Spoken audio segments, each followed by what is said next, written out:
Magandang umaga sa lahat. Ako si Lian Buan at kasama ko ngayon sa Rappler recap na ito si Pia Ranada. I-recap namin sa inyo kung ano yung nangyari kagabi. Alas 10 ng gabi ata yun, no, Pia? Nung brinake natin yun.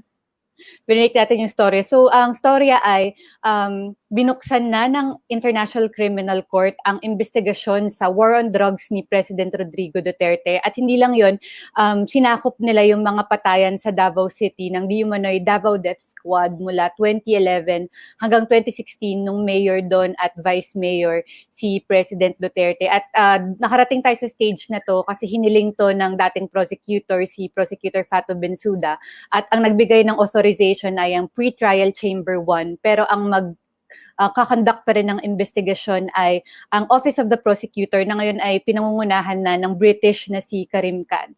Pia, baka gusto mong sabihin kung ano yung mga sinabi sa desisyon ng pre-trial chamber 1. Okay, so yung mga parang conclusions ng ICC chamber, it's more of sinasabi nila na ito yung apparently ang nangyayari based on the information na sinubmit ng prosecutor. So hindi pa siya finding na conclusion na parang guilty si Duterte. Wala pang ganong determination. Sinasabi lang na dun sa based on the submitted documents and supporting material, mukhang may reasonable basis to believe that crimes against humanity were committed. So ano yung mga parang conclusions na yon? Number 1, sinabi ng ICC chamber na mukhang may clear pattern of killings nga from July 2016 to March 2019. At may parang specific part of the population na inattack at civilian itong sector ng population na inaatake. And then, recognize din ng ICC chamber na may karapatan naman yung Estado na labanan yung illegal drugs, yung shabu, yung mga illegal drug traffickers. Pero sinasabi niya na in no way can the drug war of Duterte be considered legitimate kasi maraming mga anomalies, maraming mga parang hindi klaro na ginagawa. For example, sinabi ng chamber, ni-note nila na dun sa supporting documents, mukhang walang formal way for people who were accused of drug crimes to contest those claims at pinapatay na lang sila. At sinasabi rin na wala namang formal decision-making on individual cases, paano walang way to ensure transparency na hindi inaabuso ng mga law enforcers yung investigasyon nila. Yung mga listahan, alam naman natin may mga drug list, diba, sa mga barangay. Si Duterte may mga drug list. Sinabi ng chamber na mukhang arbitrary, parang walang basehan yung mga listahan na to.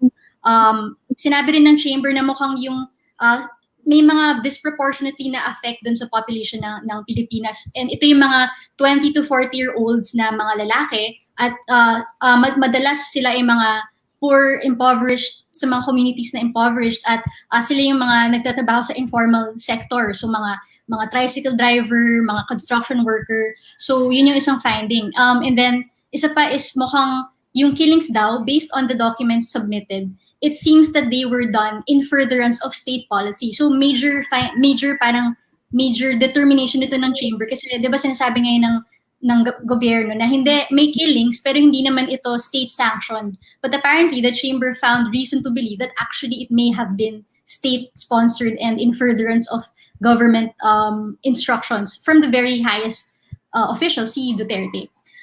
Sinabi rin nila na may marked increase in killings nung nag-assume si Duterte. So isa siyang parang indication na, 'di ba, may connection yung killings dun sa presidency ni Duterte.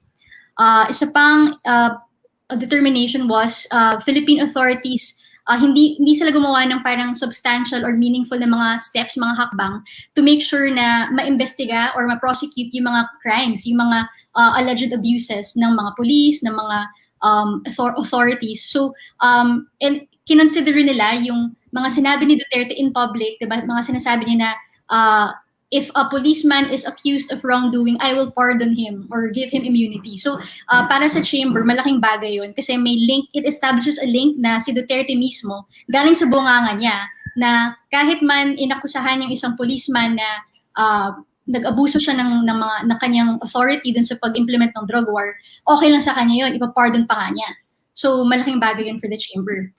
And lastly, yung isang finding na malaki rin from the chamber is that mukhang may link itong yung war on drugs na ginawa nung 2016 hanggang ngayon dun sa Davao killings nung mayor pa si Duterte. And yung scope nito is from 2011, November 2011 to 2016. Kasi bakit November 2011? Kasi dun lang naging enforced yung Rome Statute, entered into force yung Rome Statute sa bansa natin. And according to to the Rome Statute, pwede lang nila ma-investigate yung mga crimes that fall under that time period. So, alam natin though na may mga killings sa Davao City, di ba? Supposedly by the Davao Death Squad na nangyari pa in the 1990s and early 2000s. So, but still, yun nga, sinakop lang ng ICC determination yun, yung ganung time frame. So yun, Lian, yun yung siguro the major findings or the major determinations by the chamber. At mula ngayon, yung investigation kasi it really is a crucial stage. Matatandaan natin, Pia, noong 2018 nung inopen ni Prosecutor Bensouda yung preliminary examination. Presidential spokesperson Harry Roque was quick to dismiss it as wala lang yan, PE lang yan. And he's correct kasi in that time, nung 2018, parang none of us were really expecting it to go by this fast kasi meron talagang track record ng ICC na ang tagal pending sa preliminary examination ang isang situation. Ang tawag nila dito situation, not kaso, not complaint, ganon. But it was a farewell gift from Prosecutor Bensouda nung nag-retire siya na i-request yung opening ng investigation. Why is this crucial? Kasi itong investigation na to, dito na pwedeng mag-issue ng arrest warrant or ng summons ang ICC. Kasi at this point, we call it like it is an investigation into the drug war of President Duterte and DDS killings when he was mayor or vice mayor. But there's really no certainty na ang target ng investigation ay si President Duterte, di ba? Parang at this point, the ICC has not made a categorical call that it is President Duterte that they are investigating. Pero at this point, dito nila i-determine kung sino ba ang kanilang iimbestigahan. And I was told that kasi ang magre-request ng arrest warrant or summons ay yung Office of the Prosecutor, si Prosecutor Karim Khan. And I was told na kung sino yung i-issuehan, kung sino yung ipapa-aresto at sino yung ipapatawag sa dahig, we can assume that they will be the subjects. They will be the subjects of the trial. So, of course, we know that the ICC setup is really, it is meant to investigate or hold accountable heads of states and really high-ranking officials. But even the pre-trial chamber 1 said in their decision last night na a state policy, as Pia has described, hindi lang siya nangangahulugan na pinakamatataas na opisyal yung gumawa nung apparent state policy na yun. Sabi nga nila, it can be in the level of a local or a regional organization. So, kaya ang mga put in the corner now is lahat ng mga opisyal na naging involved sa war on drugs ni President Duterte at lahat ng mga na-involved dun sa DDS killings sa Davao City. So, this would range from colonels up to the general. So, hindi natin alam ngayon at the Office of the Prosecutor ay nangangalap na kasi per stage ng ICC process, tumataas yung threshold ng ebidensya. So, sabi mo nga, Pia, kanina, at this point, they're not concluding guilt. They're just saying there's reasonable basis to believe na merong nangyaring crimes against humanity. It is an attack against the civilian population. In our case, yung mga drug addict at i-connect nila yan sa nangyari sa Davao City. So, in this stage, kailangan ng threshold, panibagong higher threshold ng OTP. At sinabi sa akin ng nakausap natin na international lawyer na the Office of the Prosecutor, when seeking arrest warrants, like any other prosecutor, ang gusto nila, they have a good likability of conviction kasi wala namang prosecutor na gustong matalo, di ba? So bago sila mag-request ng arrest warrant or summons, sisiguraduhin nila na very airtight yung kanilang ebidensya at meron silang high level of confidence na makakapag-convict sila kung sino man yung ipapa-arrest nila. That said, because the ICC is the court of last resort, it should be the court of last resort because the ICC, the Rome Statute, ina-encourage niya na dapat robust ang ating justice system. Kaya, as much as possible, gusto nila yung mga korte sa mismong bansang yon ang mag-hold accountable ng mga taong nagkasala. Kaya titignan din ng ICC kung meron bang likability na makakapag-cooperate yung mga opisyal? Meron bang likability na hindi mahaharas yung mga kukunin nilang witness? Kasi nangyari sa Kenya, napilitan si Prosecutor Bensouda na tapusin na lang or isarado na lang muna ang investigation kasi yung mga witness nila sa Kenya nun ay hinaharas at ini-intimidate na marami sa kanila in the course of the trial bumaliktad kasi nga naman hinaharas na sila sa bansa nila. And there's not much that, although merong witness protection program ang ICC, iba rin naman talaga kung nandun ka sa bansa mo kung saan nangyayari ang mga krimen against humanity. Pia, kaka-press con lang ata no, ni Chief Presidential Legal Counsel Salvador Panelo. Ano ang kanilang mga reaksyon mula sa Malacañang?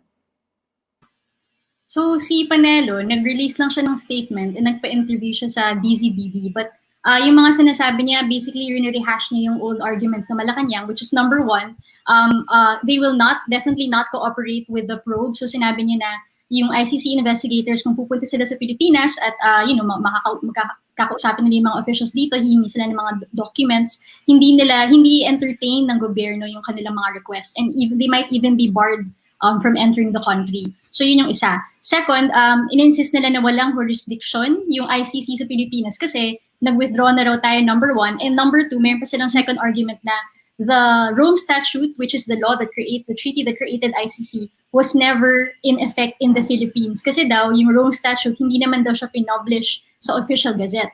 Pero sinasabi nga ng mga lawyers na number one, publication is not a requirement for a treaty to be in effect.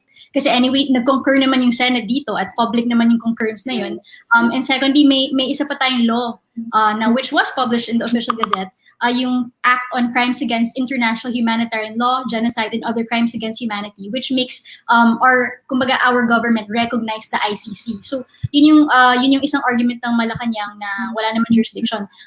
Third argument is we have a robust daw na justice system which allows for victims to seek reparations and to gain justice. Pero ninote nga ng ICC chamber na meron nga kayong justice system pero onti lang yung mga cases na reached courts, had trials, and in fact only one major case got a conviction, yung kay Kian de los Santos. So yun yung isang argument ng naman parang response naman ng ICC chamber. And then meron ring parang argument yung palace na it's politicized, this is just happening because there's elections coming up, and yung mga tumulong naman daw sa mga victims ng drug war ay mga opposition or mga left, mga ganun yung mga argument nila. And that interference daw itong decision ng ICC that we are a sovereign state and we can prosecute these crimes on our own, so there should be no need for this kind of blatant interference by a foreign body. Yan.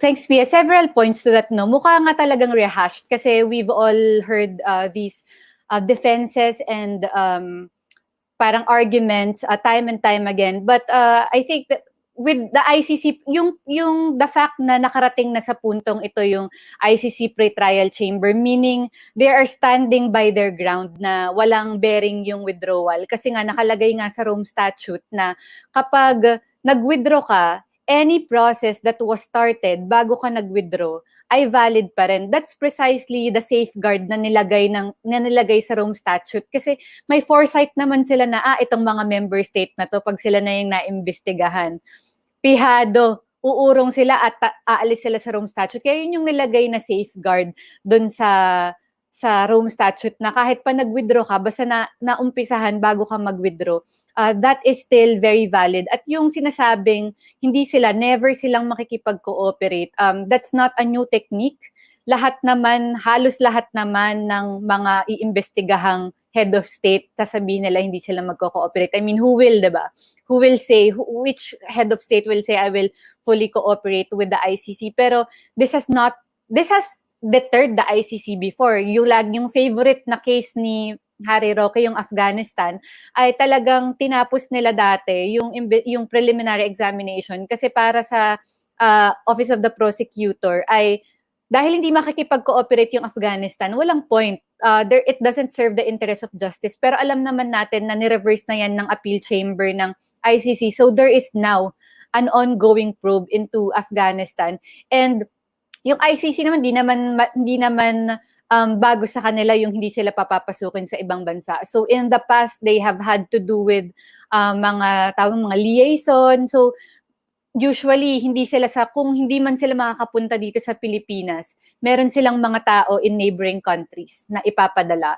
And they will really rely on reports and other cooperation with NGOs and victims themselves, and there's not a dearth of that. Sabi na nga nila, Pia, na parang pinush naman to ng political opposition and the left. While that is so, the political opposition and the left are the ones supporting the victims of the drug war.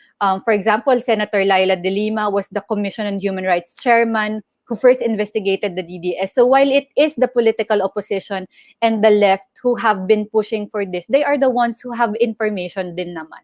So that is valid information. And lastly na lang siguro, Pia, yung sinabi mo na argument ni Panelo na there is a robust justice system, there's only one conviction, and yung drug war review na prinomise ng Department of Justice has not produced not a single complaint filed against a policeman that has killed in the war on drugs. So inaantay natin today yung 12 p.m. na press con ni Harry Roque. So ito yung first time na i-address niya yung development na to sa ICC kasi tinetext namin siya kagabi, di ba nag-break nga to late at night and nasa New York siya, so parang di ba dapat gising ka? Pero wala pang silence pa from Roque, but we will be sure to ask him about it later sa press con. And siguro ino-note ko lang din na dati sinasabi ni Roque na no way will the ICC chamber agree to a formal investigation kasi puro hearsay daw yung sinubmit na supporting documents. But apparently this is not true. He was proven wrong because the ICC chamber in fact greenlit the investigation even if based on mga media reports and information from police insiders and police documents. So mukhang Harry Roque was wrong in that prediction. Yeah, last comment na lang. Tama, dapat gising siya kasi lahat ng international lawyers and human rights advocates na nasa New York nakausap natin kagabi, gising na gising silang lahat. It was really something that you could not sleep on kahit pagabi na. So ayun, maraming salamat, Pia. That was the recap at patuloy nyong i-follow yung Rappler, mga story ni Pia from the press con mamaya at ipa-follow up din natin ng DOJ for its drug war review. Thank you. Bye.